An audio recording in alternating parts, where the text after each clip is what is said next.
Hello mga idol, magandang umaga sa inyo mga idol. Dagdag kalaman na lamang naman to sa ating mga kasular mga idol. Base sa experience ko sa mga ganitong inverter mga idol. Ito idol oh, sabog. Sabog ang kanyang kapasitor mga idol. Ito ay inverter na 200 watts idol. Na hindi to pure sine wave idol ha. Ito, pakita ko sa mga idol. Ito siya mga idol oh. Ito.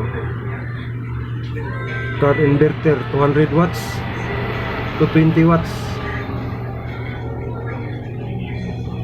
Yan.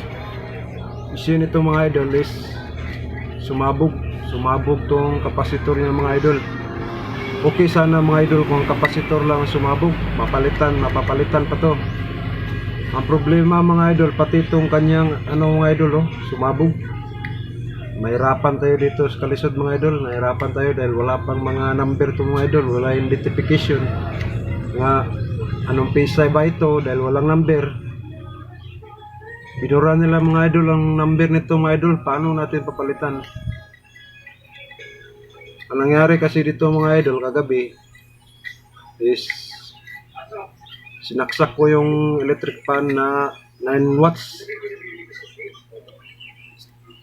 Bigla siyang pumutok mga idol. Unang pumutok mga idol yung niya, yung protector na nilagay ko dito.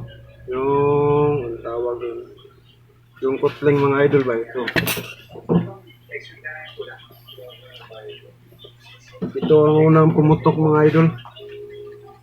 Nilagay ko dito mga idol para safety sa ating mga device. Pagputok nito mga idol, unang pumutok to idol. Ito. Unang pumutok, pagputok nito, ito rin pumutok. Mas maganda sana idol, ito ang unang pumutok kaysa dito.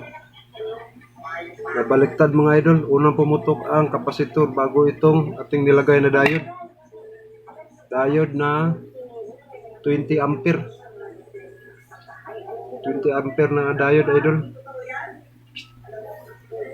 Nanginayang ako mga idol pero mura lang naman to mga idol, nasa 300 lang to, dala shipping mga idol. Pwede pa namang palitan kaysa magpa-repair ako dito.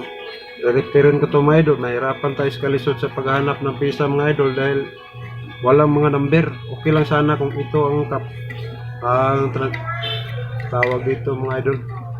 Ito mga idol oh, kapasitor. Okay lang sana kung ito ang pumutok at okay lang kung ito ang sira kasi nadamay na rin ito mga idol oh. Kaya iwasan natin magkarga ng maraming load sa mga ganitong inverter mga idol dahil madali lang ito mag-overload mga idol kasi 200 watts ito. Hindi pa sure na 200 watts ito mga idol. Yun lang mga idol, thank you for watching.